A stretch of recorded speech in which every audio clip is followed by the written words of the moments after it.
que ton couple ne tient plus qu'à un fil? Tu hésites entre tout faire pour le sauver ou commencer à penser à toi et à ton après? Aujourd'hui, je te montre comment faire le bon choix et prendre du recul sans te perdre. Moi, c'est Bataillon. J'ai traversé une séparation et j'ai appris qu'on pouvait transformer cette épreuve en un point de départ. Bienvenue sur Rupture et Dividende. Ici, on parle de comment rebondir après une rupture ou une séparation, de comment reprendre le contrôle de sa vie ainsi que de ses finances, et de commencer à investir pour son indépendance financière. Si tu n'es pas encore abonné, fais-le maintenant. C'est gratuit et ça aide la chaîne. Active donc la cloche. Allez, on attaque. Vivre en couple, ce n'est pas un acquis. Je dis souvent que vivre en couple, c'est comme jardiner. La relation est comme une fleur. Elle est fragile. Elle a besoin d'eau. Elle a besoin de lumière. Et elle a besoin d'entretien. Avec ton conjoint ou ta conjointe, vous êtes deux jardiniers à entretenir cette fleur qu'est votre couple. Mais parfois, ça peut dysfonctionner. Identifier les difficultés tôt permet d'agir avant que la fleur ne se fane. Selon les chiffres de l'INSEE de 2024, 45% des mariages finissent en divorce. Pourquoi donc cela? Infidélité, violence physique et ou psychologique, conflits, argent et bien d'autres causes encore. Mais avant la rupture, il y a des signes qui ne trompent pas. C'est ce que je qualifie de signes avant-coureurs.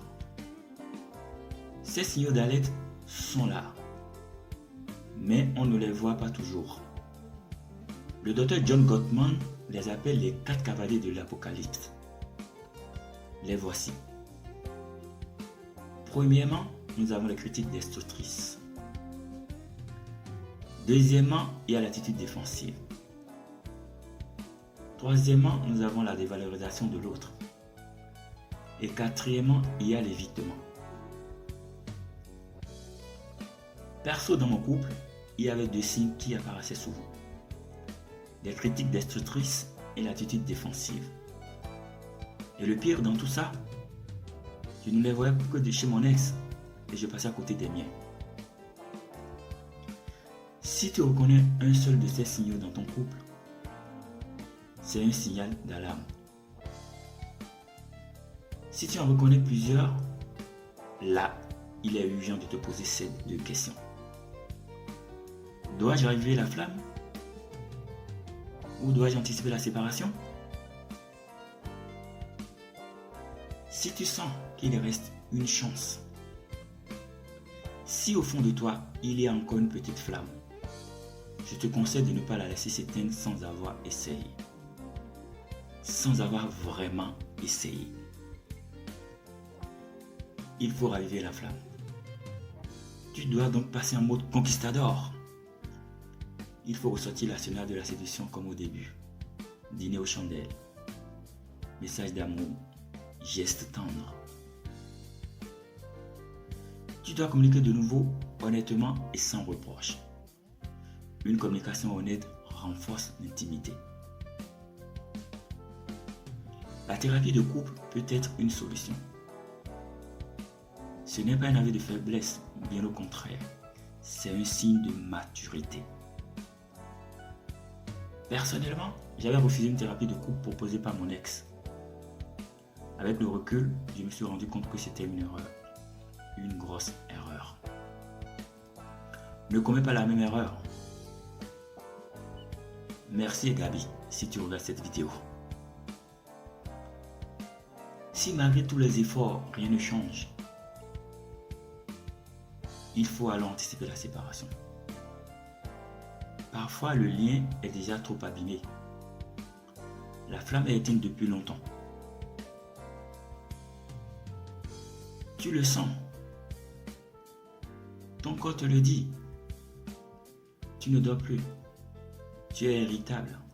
Tu pleures parfois en même en cachette. Tu as l'impression de jouer un rôle, mais tu n'en parles à personne. Je suis passé par là. Je sais ce que c'est. Et je peux même te dire une chose. Quand ton corps te parle, écoute-le. Quand ton corps te parle, écoute-le.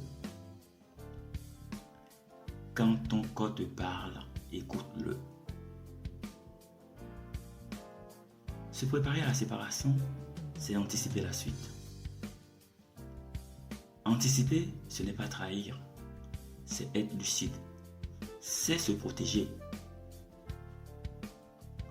Commence donc à te renseigner sur le divorce ou la séparation à l'amiable, à faire des démarches pour trouver un logement, à t'informer sur les modes de garde d'enfants si vous en avez, à faire la liste de tes biens, à anticiper les conséquences fiscales pour toi. Je vais te donner un secret. Ces démarches peuvent être faites à deux. Je vous répète, ces démarches peuvent être faites à deux. C'est ce que nous avions fait avec mon ex-conjointe. Je l'ai même aidé à déménager pour tout te dire. Réfléchir à deux dans ces moments difficiles. S'entraider permet de mieux gérer la séparation. Il y a une chose qu'il ne faut jamais oublier. Il faut toujours se rappeler que vous formerez une équipe parentale pour vos enfants. Se préparer à la séparation, c'est aussi préparer son mental. Préparer ton mental, c'est te protéger toi. Ce n'est pas une fuite, c'est plutôt un acte de courage. Il y a une vérité que tu dois savoir. C'est que les deux options, raviver la flamme ou anticiper la séparation, peuvent coexister. On peut essayer de raviver la flamme tout en se préparant intérieurement au pire. Et ce n'est en rien contradictoire, bien au contraire. La clé dans ce moment de dilemme, c'est de t'écouter.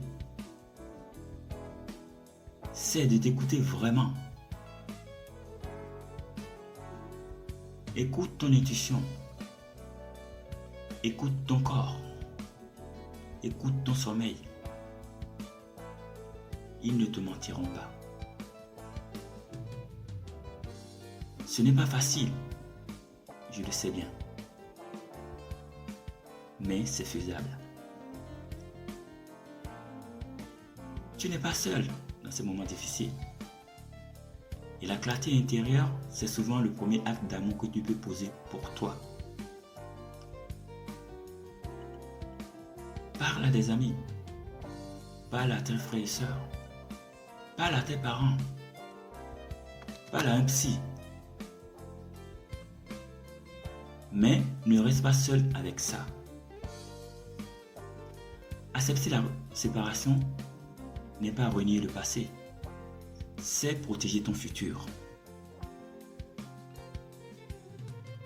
Alors, sauver ton couple ou te préparer à la séparation, quel que soit ton choix, agis avec lucidité et respect. Si cette vidéo t'a aidé, like, abonne-toi et active la cloche. Dis-moi en commentaire si tu es plutôt team ravivage ou team anticipation. Prends soin de toi et on se voit dans la prochaine vidéo. Hasta la vista.